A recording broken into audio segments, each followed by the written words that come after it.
Olá, eu sou o Lorival Santana, seja muito bem-vinda, muito bem-vindo ao podcast Coronavírus, Fato versus Ficção, o podcast semanal da CNN Brasil que te ajuda a navegar nesses mares de incertezas, de fake news e te oferece a verdade científica.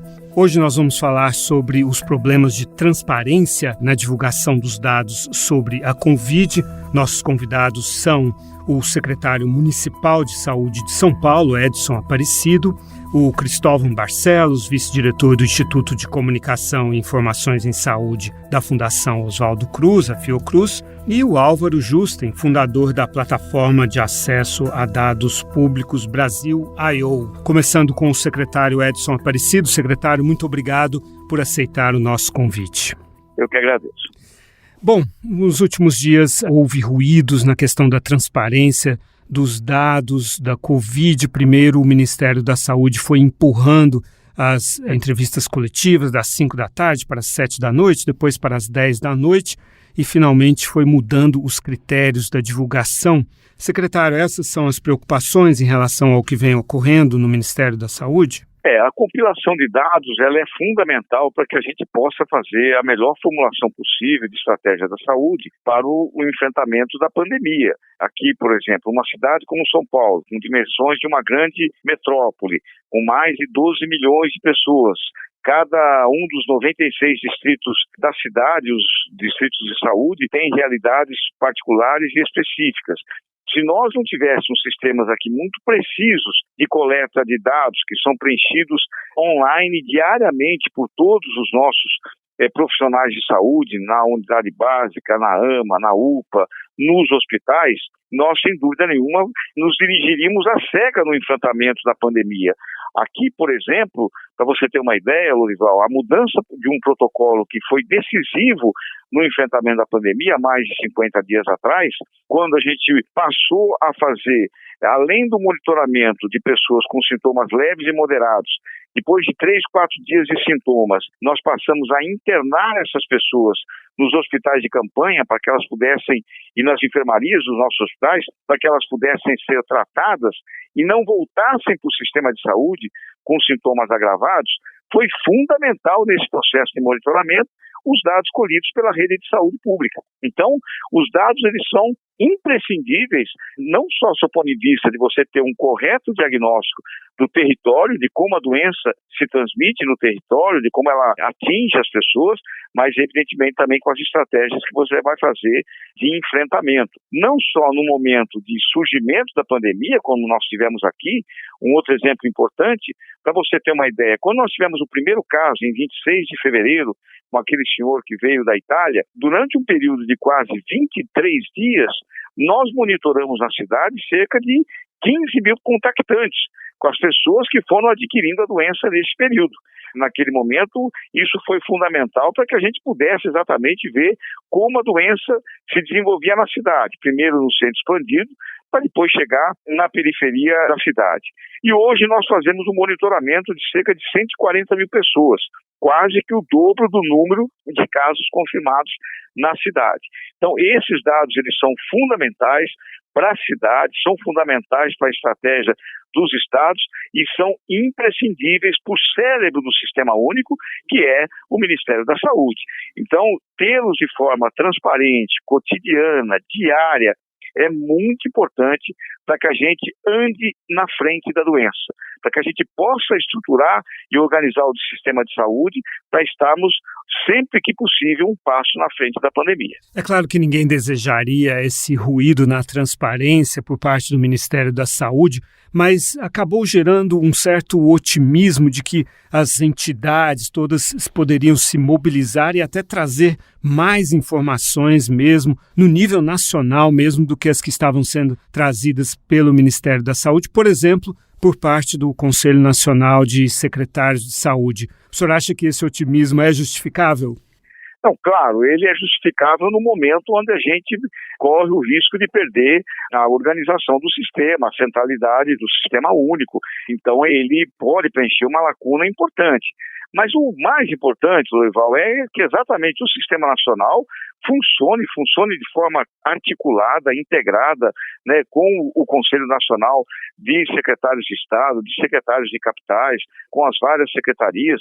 O CIVEP-Gripe Nacional, ele cumpre um papel importantíssimo. Aqui em São Paulo, por exemplo, todos os casos que nós temos, seja das notificações de casos confirmados, das hospitalizações, dos óbitos, alimentamos esse sistema pelas nossas 27 unidades de vigilância online, diariamente, a todo momento que os casos vão acontecendo, né? Então, temos também aqui um sistema, que é o PROAIN-Sim, que é um sistema de informação de mortalidade, que também é um sistema nacional e muito aperfeiçoado aqui na cidade de São Paulo, que reúne todos os dados de óbitos, aí não só de síndrome respiratória e de Covid, mas de todos os dados de óbitos. Enfim, é a combinação desses sistemas que faz com que, sem dúvida nenhuma, o país possa ter um correto enfrentamento da pandemia. Nós hoje, se você for ver, a cidade de São Paulo está algumas semanas à frente da pandemia nas regiões da Grande São Paulo e do interior do estado. Então, portanto, o comportamento do sistema de saúde, ele é completamente diferente. A mesma coisa do estado de São Paulo em relação a outros estados do país. Então, você ter esses elementos, não só no momento de crescimento ainda da doença, que ela vive em vários estados, inclusive ainda em São Paulo, com uma velocidade mais reduzida, mas ainda vive em São Paulo. Você imagina no momento onde se começa, em quase todos esses estados e todas as capitais, um processo de flexibilização. Então, os dados assumem uma importância ainda maior, para que a gente possa exatamente navegar em cima de estratégias corretas de flexibilização, de abertura ou não. Então, o sistema é fundamental que ele funcione dessa maneira integrada. A articulação dos secretários de Estado pode, evidentemente, substituí-lo temporariamente, mas isso não é o adequado. O adequado é que a gente tenha um sistema nacional funcionando, informando a sociedade, informando o Sistema Único de Saúde, informando a imprensa do que está acontecendo e o real estágio da pandemia no país e nas várias regiões do país. E esse sistema online, ele é nacional? Todos os municípios dispõem dele? Sim, ele é nacional, todos os municípios dispõem dele, preenchido pelas unidades, por exemplo, no caso de São Paulo, como eu disse, da cidade, aqui nós temos 27 vigilâncias sanitárias, né, distribuídas em supervisões na cidade, e essas 27 supervisões, para você ter uma ideia, tem a conexão com 468 unidades básicas de saúde, mais 85 AMAs, mais 15 UPAs, mais 21 hospitais. Então, é uma rede com uma capilaridade gigantesca num sistema de saúde onde você tem quase que 90 mil profissionais de saúde diariamente atuando no tratamento das pessoas, na sociedade, enfim, convivendo com a pandemia em tempo real. Então, a alimentação de um sistema como esse é de uma importância gigantesca e ele é nacional. Todos os municípios dispõem desse sistema que é fornecido pelo Ministério da Saúde. Então, ninguém tem esse conjunto de dados mais preciso e em tempo real do que o sistema centralizado do Ministério, que é o CIVEP-Gripe. E aí esses dados passam pelas secretarias estaduais também e chegam ao Ministério da Saúde? É automático, Lourival. Na hora que o nosso profissional alimenta o sistema lá na ponta, ele automaticamente, o dado vem para nós, a Secretaria Municipal, vai para a Secretaria Estadual e vai para o Ministério da Saúde. Em todos os países do mundo existe a questão da subnotificação, porque em geral não são todas as pessoas testadas e até mesmo os testes não são plenamente confiáveis. O senhor estima de quanto a subnotificação no Brasil, se é que eu posso fazer uma pergunta no âmbito nacional sobre a sua percepção? Quanto por cento a mais poderíamos estar infectados e teríamos tido mortes também pela Covid que não foram registradas? A subnotificação, eu acho que a gente tem que, inclusive, ver sob um outro prisma. Não é só a subnotificação fruto da não testagem. Como você tem uma doença que é completamente nova, onde 80% das pessoas que eventualmente possam, inclusive, adquiri-la, sequer têm sintomas, então realmente você tem um nível, uma base já inicial de desinformação e não de subnotificação, porque sempre a impressão que se dá é que a subnotificação é algo que acontece por conta, às vezes, o sistema de saúde não está preparado para ter a notificação, o que também é. Mas a gente chamaria de subnotificação é essa quantidade gigantesca de pessoas, 80% de pessoas que vão ter a doença e que não apresentam sintomas. Além disso, você tem as pessoas que têm sintomas leves, moderados e mais graves. Aqui no caso da cidade de São Paulo, a gente conseguiu em todo esse período fazer a testagem dos profissionais de saúde que apresentaram sintomas, das pessoas que apresentaram sintomas no sistema de atenção básica da prefeitura, que foram as UBS, as AMAs, e também todas aquelas pessoas que passaram pelo sistema da rede hospitalar, nos hospitais nossos, tanto aqueles que estavam referenciados para tratamento de Covid, os hospitais de campanha, e também os hospitais que a gente separou, que a gente não tem o tratamento de Covid, mas tem, evidentemente, a recepção e o atendimento àquelas pessoas que têm síndrome respiratória. A chamada subnotificação, ela dificultou, talvez, a gente poder ter uma estratégia mais ousada, mais adequada no conjunto aí dos estados do país. É evidente que alguns estados têm mais condição de fazê-la, outros estados, por questões econômicas, têm menos condição. Agora, neste processo, volto a dizer, onde alguns locais já discutem sistemas de flexibilização, aqui em São Paulo, por exemplo, nós estamos testando todos os profissionais de saúde, estamos fazendo um inquérito sorológico nos 96 distritos da cidade, serão 5.000 testes por amostragem, o que vai nos dar um quadro, um ambiente de amostragem bastante importante, em 4 momentos, né? Faremos aí uma amostragem de cerca de 48.000 pessoas que serão testadas e com amostragens sorteadas nas 468 unidades básicas de saúde, em todos os distritos da cidade. Então, isso um pouco para tentar nos orientar nesse momento onde a gente tem um certo número e um cenário e taxas já de cerca de 1 semana, 10 dias, de alguma estabilidade nos casos e também de alguma estabilidade nas internações de UTI. O principal critério para a retomada das atividades na cidade é a disponibilidade de leitos de UTI ou é a curva declinante de casos e mortes? Eu acho que é uma combinação desse conjunto de critérios. Eu acho que a cidade de São Paulo conseguiu, são quase hoje 1.340 novos leitos de UTI, 2.800 leitos de enfermaria. Aqui todo mundo que precisou de um leito, toda pessoa que precisou de um leito de UTI, de enfermaria, felizmente a cidade conseguiu tratar. Talvez o momento mais agudo que nós tivemos da doença, com os nossos hospitais ocupados em 94%, a taxa de ocupação de UTI foi no final de abril, começo de maio, 6 hospitais chegaram a 100% de ocupação, e isso tudo reduziu nessas últimas semanas por 2 aspectos. A gente conseguiu abrir um número maior de leitos com a chegada de respiradores do Ministério da Saúde e também do Governo do Estado, e nós tivemos um declínio nas solicitações e nas internações de UTI. A gente já vem com taxas declinantes de internações já há mais de 12 dias. Se nós tivermos esse quadro durante mais esta semana, aí a gente poderia dizer que realmente chegamos a uma estabilidade importante. Agora, a análise disso tudo, a estratégia disso tudo é dia a dia. Por isso que os dados são fundamentais. Com os dados você dirige à luz do dia, com o farol aceso, enxergando as placas, enxergando os obstáculos. Sem os dados você dirige no escuro, sem informação, e o tropeço, evidentemente, pode até custar vidas, né? Uma última pergunta, secretário. A gente sabe da preocupação dos médicos com aquelas pessoas que têm outras doenças ou outros sintomas e estão evitando ir para as unidades de saúde, para os hospitais, por medo da contaminação. Seria o caso de os hospitais criarem alas ou mesmo haver separações entre hospitais ou unidades de saúde dedicadas ao Covid para que as pessoas pudessem ir com menos riscos para se consultar por outros sintomas e outras doenças? Não, nós aqui fizemos na cidade de São Paulo, nós tínhamos 19 hospitais, hoje nós temos 25 hospitais, 26 hospitais, 11 deles nós referenciamos para a Covid. Dividimos a cidade e esses só recebiam pacientes de Covid. E todos os demais tratamentos, especialidades que tinham nesses hospitais, nós transferimos para outros hospitais da prefeitura para exatamente não ter a chamada contaminação cruzada. Isso é muito importante. A pessoa hoje, mesmo num hospital hoje para tratamento, se a pessoa chega com síndrome gripal, chega com sintomas, a gente imediatamente testa e, dependendo do resultado, direcionamos então para os hospitais que são referenciados em Covid.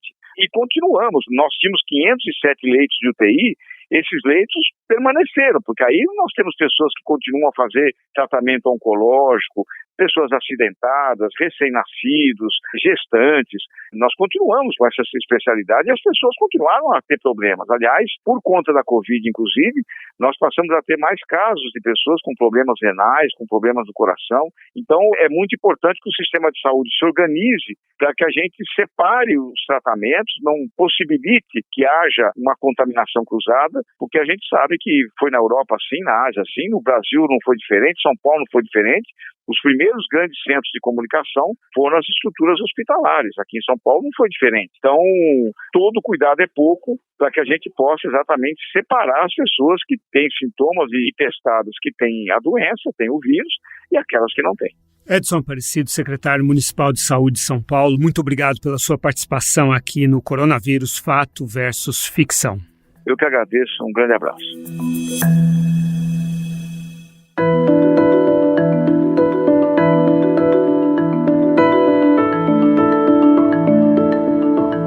Cristóvão Barcelos, da Fiocruz, como é o sistema de comunicação das questões de saúde do Brasil? Quais são as falhas, quais as virtudes, como é o funcionamento dele?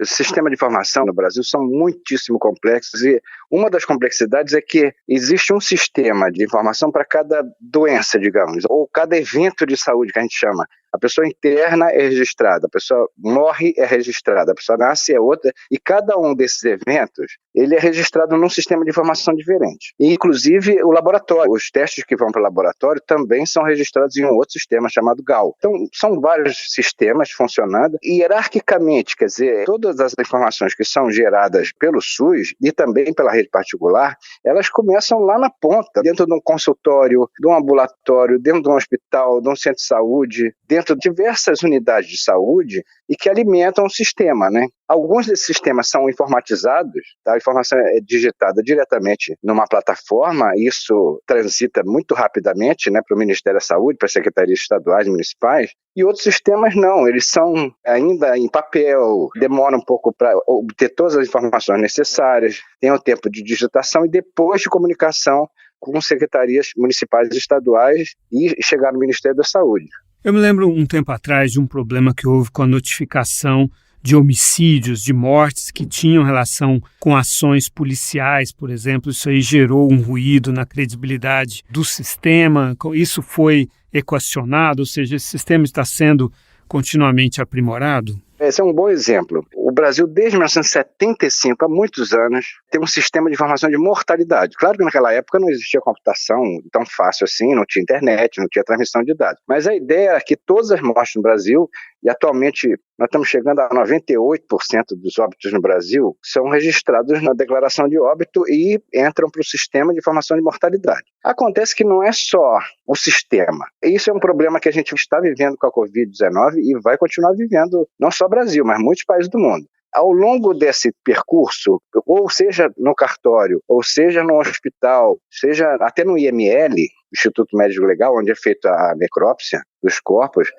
os médicos ou outros profissionais de saúde são os responsáveis pela caracterização e pela identificação do que a gente chama de causa básica. Então, usando o exemplo da violência, no Rio de Janeiro, uma pessoa que morria por algum tiroteio e por alguma ação policial era considerado um homicídio. Passou há pouco tempo a ser um evento legal. Quer dizer, a polícia declara que matou uma pessoa, em geral, presume-se que para defender outras pessoas, ou que seja legítima defesa do policial, mas numa ação legal. E isso muda completamente a caracterização desse evento. Quer dizer, um corpo que sofreu violência, que é encontrado já morto, esse evento da morte tem que ser caracterizado como suicídio ou homicídio ou ação legal ou um acidente. Isso é importantíssimo para a gente fazer as estatísticas. Pensando agora na Covid, afinal de contas, o que é uma morte por Covid? É difícil caracterizar. Algumas pessoas, infelizmente, estão morrendo em casa, sem assistência médica. Outras pessoas estão dentro do hospital e ainda estão esperando o resultado do exame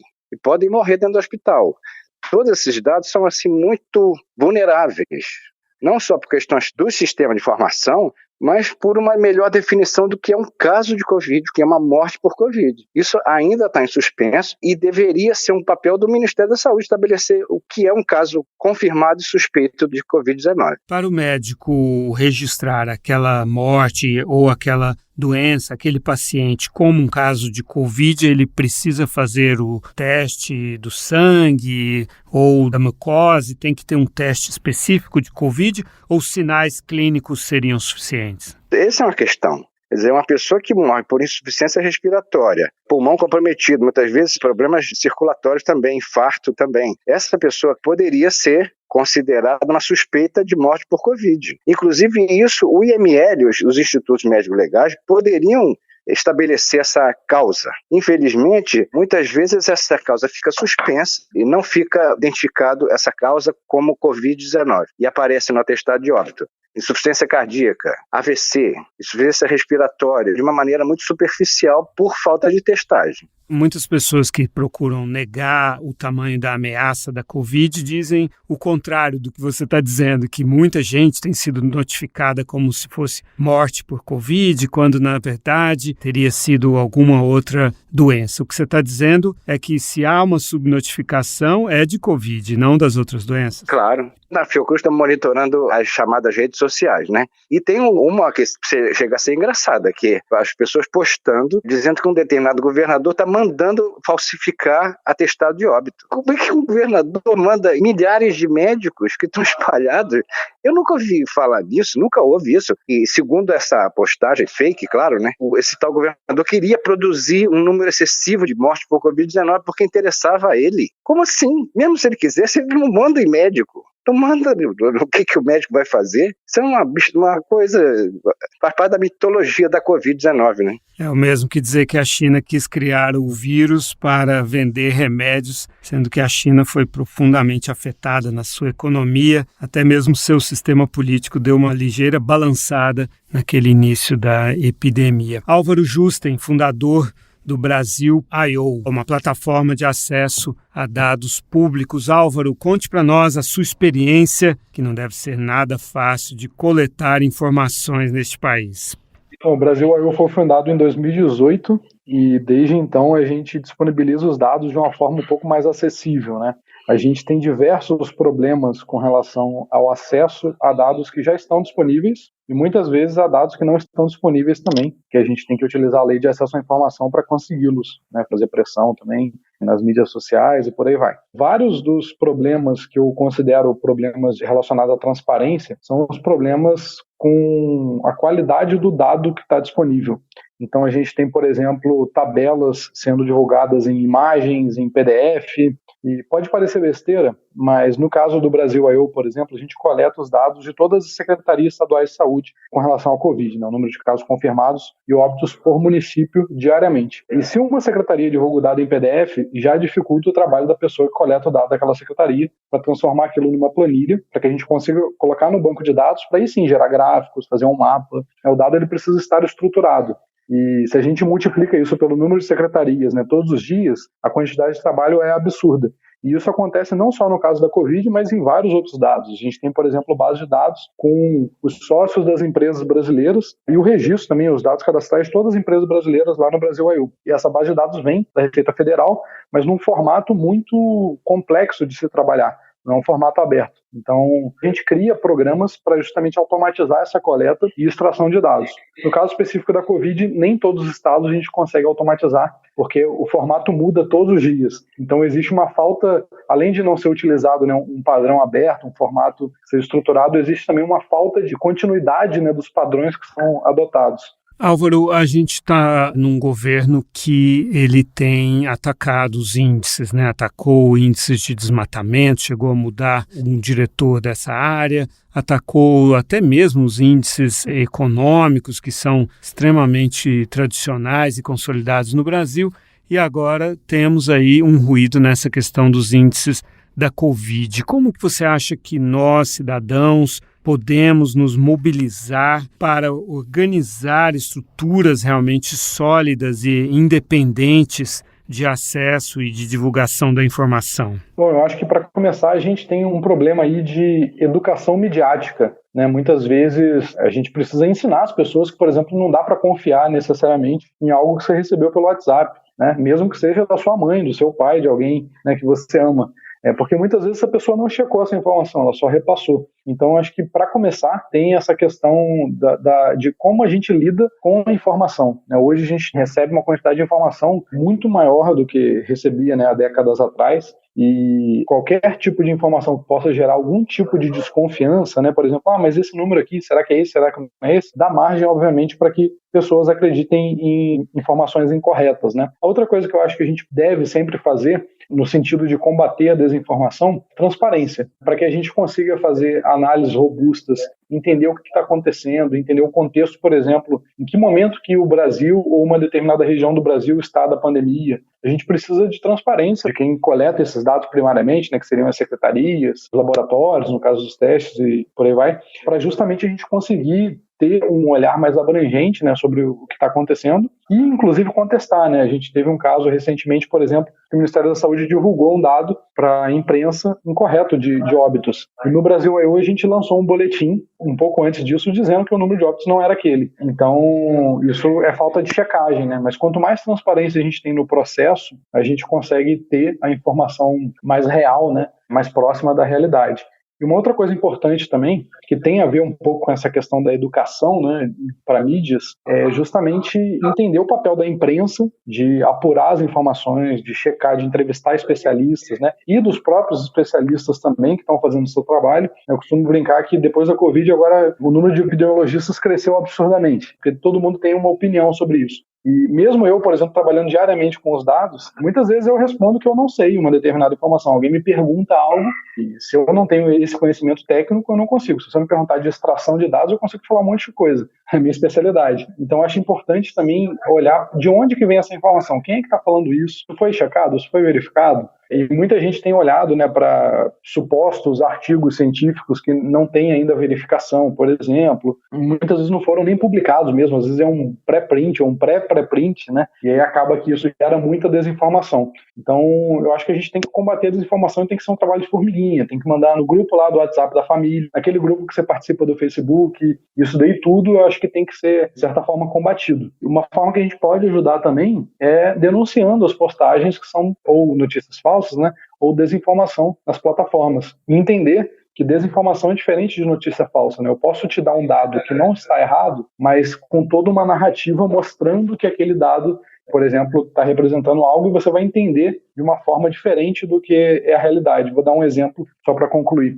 Se você, por exemplo, for ver os dados de óbitos por Covid ou por suspeita de Covid, depende da fonte em que você pegue, você vai notar que, por exemplo, se eu hoje entrar lá e pegar os dados de ontem, vai ter um número muito pequeno de óbitos, por exemplo, registrados em cartório por suspeita ou confirmação de Covid. Isso quer dizer que o número diminuiu? Não. Quer dizer que aquele número está errado? Não. É o número que os cartórios registraram até o momento, mas aquele número está incompleto. Os cartórios têm, por exemplo, 14 dias. Esse é o prazo legal, muitas vezes o prazo legal não é cumprido, mas eles têm 14 dias para registrar os óbitos no sistema nacional. Então, o correto seria ver aquele número, né, de ontem, daqui a 14 dias, e não hoje, para poder fazer, por exemplo, alguma comparação com 2019 ou com os anos anteriores. Então, mesmo que o dado não esteja incorreto, se ele por acaso está incompleto ou está fora de contexto, se a gente não entende o que está por trás daquele dado ali, da metodologia de coleta e tudo, fica muito fácil espalharem desinformação. E nesse caso, apesar da gente não estar fazendo testes suficientes, né, apesar de muitas vezes os testes estarem demorando para sair os resultados,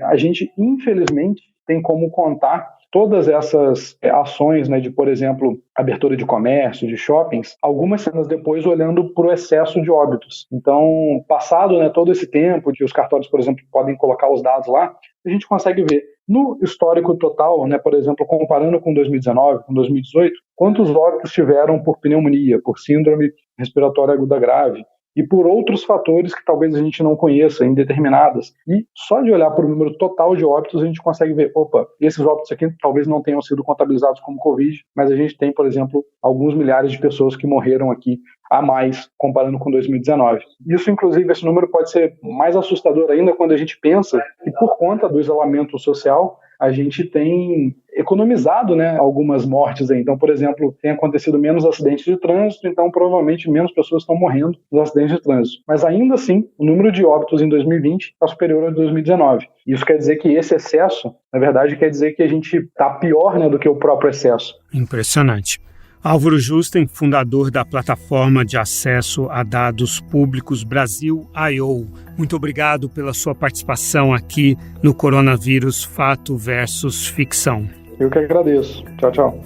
Cristóvão Barcelos, vice-diretor do Instituto de Comunicação e Informação em Saúde da Fundação Oswaldo Cruz. Muito obrigado pela sua participação aqui no Fato versus Ficção. Muito obrigado e parabéns pelo trabalho de vocês aí. Um abraço. Muito obrigado, um abraço.